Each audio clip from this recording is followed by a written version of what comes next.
Assalamualaikum warahmatullahi wabarakatuh dan selamat malam rekan-rekan mahasiswa peserta mata kuliah Ekonomi Manajerial. Pernah kita bertanya-tanya mengapa Samsung menurunkan harga ketika Apple merilis produk baru, atau mengapa Alfamart dan Indomaret itu selalu berdekatan. Nah, pada topik kali ini kita akan membahas bagaimana seni berperang dalam bisnis. Jadi topik kita pada kali ini adalah perilaku strategi dan teori permainan. Perilaku strategi mengacu pada tindakan yang diambil oleh suatu entitas atau perusahaan dengan mempertimbangkan atau mengantisipasi tindakan, reaksi, atau respon dari pesaingnya. Hal ini sangat relevan dalam pasar oligopoli, di mana tindakan satu perusahaan secara signifikan mempengaruhi yang lain.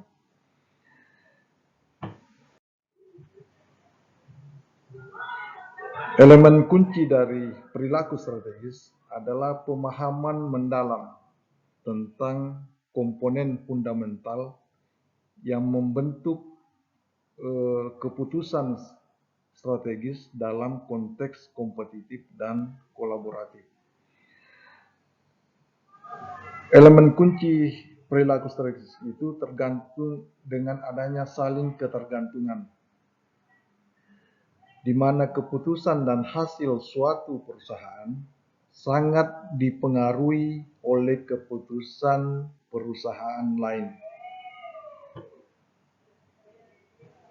Kemudian elemen kunci yang kedua, adanya antisipasi, di mana perusahaan harus mencoba memprediksi bagaimana pesaing akan bereaksi terhadap tindakan mereka. Kemudian elemen kunci selanjutnya, adanya tujuan jangka panjang. Jadi perilaku strategis seringkali bertujuan untuk memaksimalkan keuntungan atau mencapai posisi pasar yang lebih baik dalam jangka waktu yang lebih panjang. Kemudian elemen kunci selanjutnya adalah informasi. Dengan adanya keputusan pada informasi yang tersedia tentang pasar, pesaing, dan potensi reaksi mereka. Tipe perilaku strategis itu berbagai pendekatan dan pola perilaku yang digunakan organisasi dalam menghadapi situasi strategis yang berbeda. Tipe perilaku ini dibagi menjadi dua bentuk, ada tipe strategis harga dan tipe strategis non harga. Di dalam tipe strategis harga, penetapan harga predatori dengan menetapkan harga di bawah biaya untuk memaksa pesaing keluar dari pasar. Kemudian strategi kedua di dalam strategi harga ini adalah strategi perang harga, yakni serangkaian pemotongan harga oleh perusahaan yang bersaing di dalamnya. Sedangkan di dalam strategi non harga biasanya ada diferensiasi produk, yakni menciptakan keunikan produk melalui branding, kualitas, dan fitur. Kemudian ada pula kapasitas produk, kemudian ada iklan dan promosi. Contoh perilaku strategi adalah aplikasi nyata dari konsep perilaku strategis dalam dunia bisnis dan pengambilan keputusan perusahaan. Misalnya, perilaku strategisnya untuk menghalangi masuknya pesaing, maka yang dilakukan adalah membangun kapasitas produksi yang berlebihan atau melakukan kontrak jangka panjang dengan pemasok atau distributor utama. Kemudian apabila contoh perilaku strategisnya itu adalah pengembangan produk, maka perusahaan melakukan atau meluncurkan produk baru sebelum pesaing dapat meniru produk yang sudah ada. Dan contoh perilaku strategis dalam hal penciptaan hak paten dan hak cipta, maka perusahaan menggunakan perlindungan hukum untuk menciptakan monopoli sementara dan mencegah pesaing. Di dalam teori permainan adalah studi tentang pengambilan keputusan strategis dalam situasi di mana keberhasilan seseorang tergantung pada pilihan yang dibuat orang lain. Ini adalah alat penting untuk menganalisis perilaku strategis. Konsep dasar teori permintaan adalah framework matematis untuk menganalisis situasi di mana hasil keputusan seseorang bergantung pada keputusan orang lain. Konsep dasarnya itu antara lain harus ada pemain. Nah, pemain di sini bisa saja individu atau perusahaan yang membuat keputusan strategis. Nah, setelah ada pemain, selanjutnya harus ada strategi, yakni tindakan yang mungkin diambil oleh setiap pemain. Nah, ketika ada strategi tentu ada hal atau ada ganjaran, yakni hasil atau imbalan yang diterima setiap pemain untuk setiap kombinasi strategi yang dipilih. Dan klasifikasi teori permainan adalah pengelompokan berbagai jenis permainan berdasarkan karakteristik. Misalnya dalam klasifikasi kooperatif dan non-kooperatif, di mana pemain dapat membuat perjanjian yang mengikat atau kooperatif atau tidak mengikat atau non-kooperatif. Kemudian dalam klasifikasi simultan dan berurutan, pemain memilih strategi pada saat yang sama tanpa mengetahui pilihan pihak lain atau secara simultan atau secara bergantian, yakni berurutan. Kemudian di klasifikasi satu kali atau berulang, permainan hanya sekali atau satu kali atau dimainkan berulang kali. Kemudian di klasifikasi jumlah 0 dan jumlah non-0, artinya keuntungan satu pemain persis sama dengan kerugian pemain lain, sehingga totalnya 0. Begitupun sebaliknya, tidak dalam jumlah non-0. Konsep penting dalam teori permainan merupakan prinsip-prinsip fundamental yang menjadi dasar analisis strategis dalam teori permainan.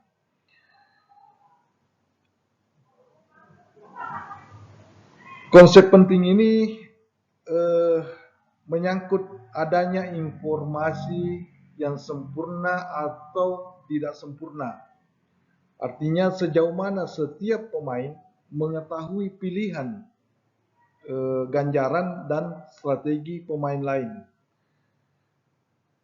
Kemudian konsep yang kedua adalah adanya rasionalitas dengan asumsi bahwa setiap pemain akan selalu memilih strategi yang memaksimalkan ganjaran mereka. Penerapan teori permainan adalah implementasi teori permainan dalam berbagai bidang. Misalnya dalam bidang ekonomi, penerapannya itu adanya analisis persaingan oligopoli, termasuk negosiasi upah maupun lelang. Jika dia dalam kebijakan publik, misalnya dalam ilmu politik, bagaimana sebuah strategi atau negosiasi itu menghasilkan ganjaran terhadap tindakan yang diambil.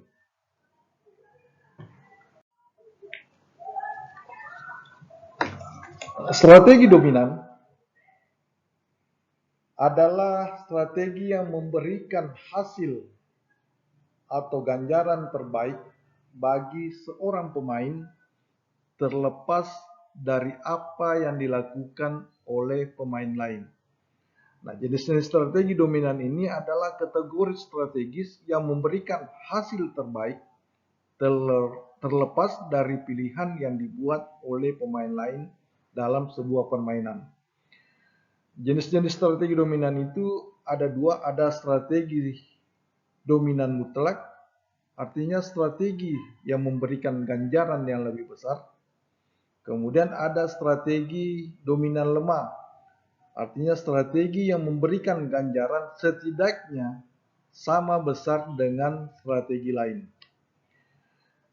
Identifikasi strategi dominan merupakan metode dan teknik untuk mengenali strategi dominan dalam berbagai skenario permainan strategi.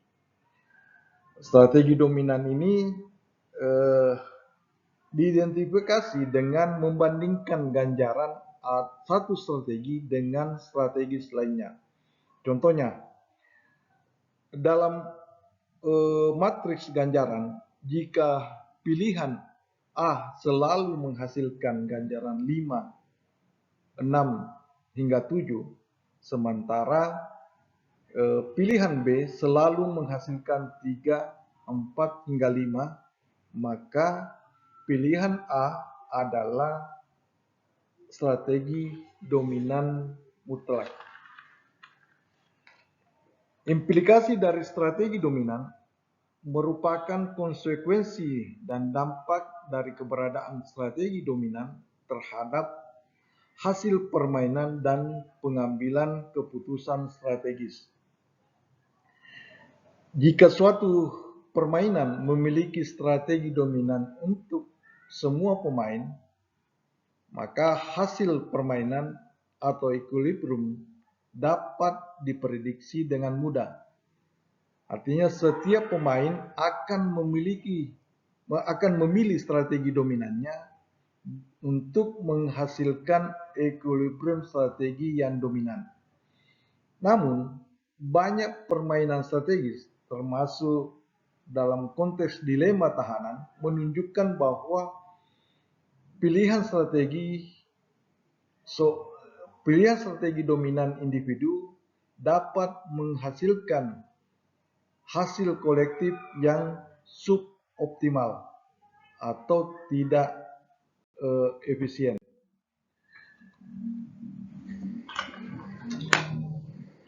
Nah, Nash equilibrium adalah seperangkat strategi di mana tidak ada pemain yang bisa meningkatkan ganjaran mereka dengan mengubah strategi secara sepihak, mengingat adanya pilihan strategi pemain lain. Contoh klasik adanya teori dilema tahanan atau prisoner dilemma. Nah, ilustrasi ini paling terkenal dari Nash equilibrium, di mana dua tahanan harus memutuskan apakah akan bekerja sama atau mengkhianati satu sama lain, menunjukkan bagaimana pilihan rasional individual dapat menghasilkan hasil yang optimal bagi kedua pihak. Contohnya dalam dilema tahanan ini, di mana situasinya ada dua tersangka, sebutlah A dan B, ketika ditangkap dan diinterogasi secara terpisah.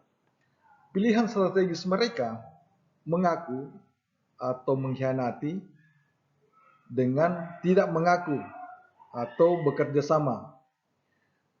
Ganjaran hukumannya, jika A dan B sama-sama tidak mengaku, keduanya di penjara ringan, misalnya 1 tahun. Tetapi jika A mengaku dan B tidak mengaku, maka A bebas dan B di penjara berat, misalnya 20 tahun. Itu pun berlaku sebaliknya. Kemudian, jika A dan B sama-sama mengaku, maka keduanya di penjara sama lamanya, yakni 5 tahun. Nah, dalam hal hasil, strategi dominan setiap tahanan adalah mengaku, yakni hasil dari mengaku ini, maka tahanan mereka A dan B ini menjadi sama-sama 5 tahun. Nah, inilah yang dinamakan nas equilibrium. Tetapi nas equilibrium ini bukan hasil yang paling optimal secara kolektif, karena optimalnya tadi itu adalah sama-sama 1 tahun. Jadi hal ini ialah yang menunjukkan bahwa konflik kepentingan individu dan kepentingan kolektif. Inti dari equilibrium nas ini adalah konsep stabilitas. Setelah equilibrium nas tercapai, tidak ada insentif bagi pemain rasional manapun untuk menyimpan dari strategisnya. Nah, karakteristik utama equilibrium nas adalah situasi di mana tidak ada pemain yang dapat meningkatkan hasil mereka dengan mengubah strategi secara unilateral, menciptakan titik keseimbangan yang stabil dalam permainan strategis. Ada 3 karakteristik utama dalam equilibrium nas ini. Yang pertama, adanya stabilitas. Artinya tidak ada pemain yang menyesal atas pilihannya setelah melihat pilihan orang lain. Kemudian rasional individu. Pilihan strategi setiap pemain adalah yang terbaik bagi dirinya, mengingat adanya pilihan orang lain. Kemudian karakteristik ketiga adalah bukan hasil optimal kolektif, seperti yang ditunjukkan dari dilema tahanan tadi. Nas equilibrium mungkin tidak menghasilkan hasil terbaik bagi semua pihak yang terlibat. Nah, identifikasi equilibrium nas ini adalah proses sistematis untuk menemukan dan memverifikasi keberadaan equilibrium nas dalam berbagai struktur permainan menggunakan analisis respon yang terbaik dari setiap pemain. Diidentifikasi dengan menanyakan pada setiap kolom dari matriks ganjaran bahwa mengingat pilihan pemain lain yang sudah ditetapkan di 3 pilihan tadi itu, apakah pemain ini memiliki insentif untuk mengubah pilihannya sendiri. Nah, jika jawabannya adalah tidak untuk semua pemain, maka itu adalah nas equilibrium.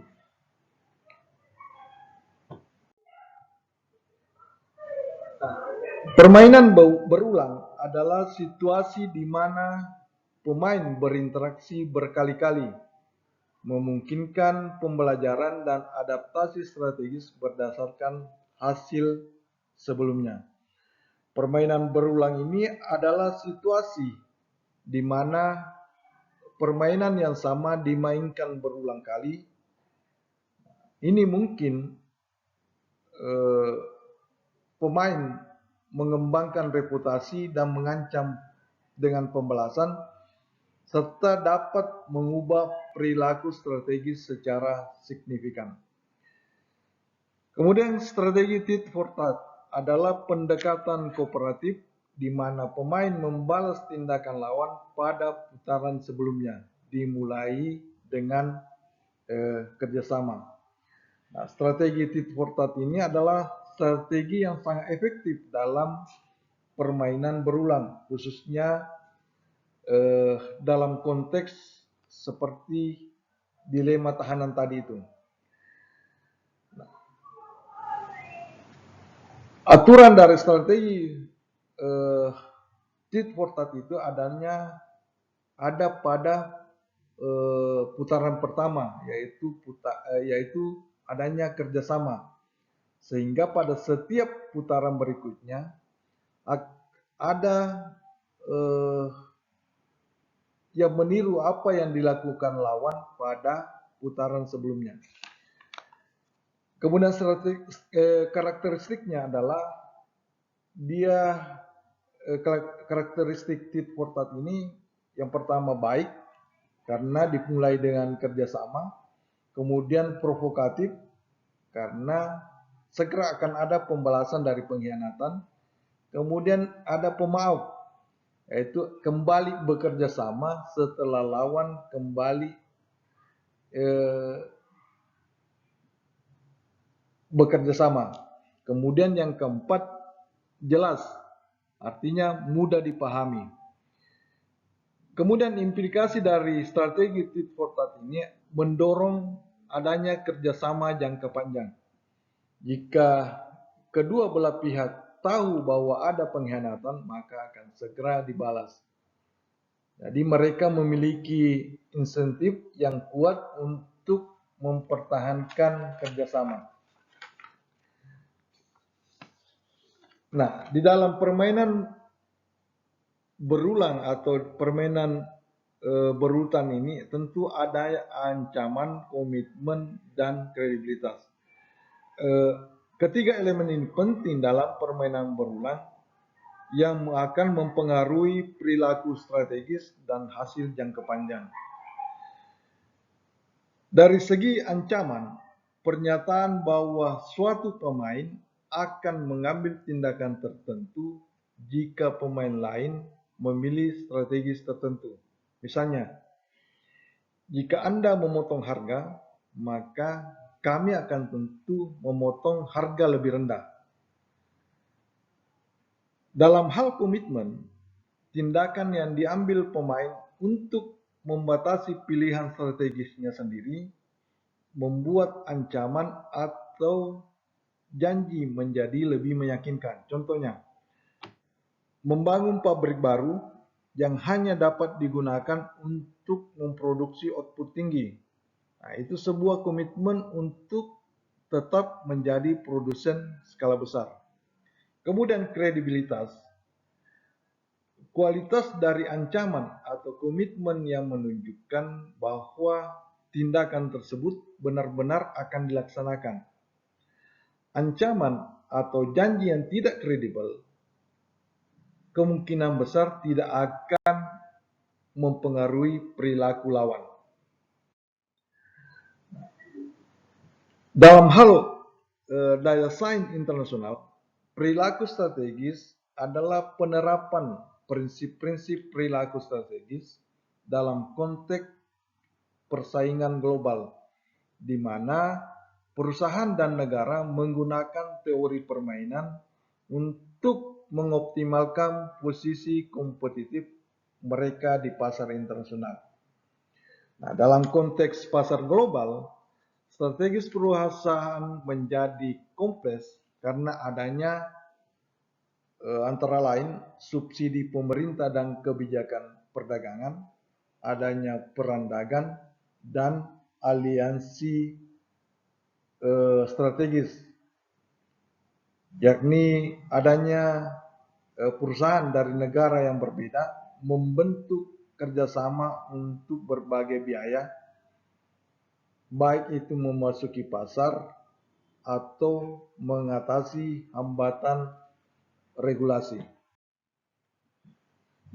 Permainan berurutan, jenis permainan ini di mana pemain membuat keputusan secara bergiliran dengan setiap pemain mengamati tindakan pemain sebelumnya sebelum membuat pilihan mereka sendiri. Permainan berurutan ini adalah permainan di mana pemain membuat pilihan secara bergantian dan pemain yang membuat pilihan selanjutnya mengetahui pilihan yang dibuat sebelumnya. Ini memungkinkan adanya pergerakan pertama atau pergerakan kedua. Kemudian pohon keputusan adalah representasi visual dari permainan berurutan yang menunjukkan semua kemungkinan jalur keputusan dan hasil memungkinkan analisis backward induction untuk menemukan strategi optimal. Jadi pohon keputusan ini adalah representasi grafis standar untuk menganalisis permainan berurutan.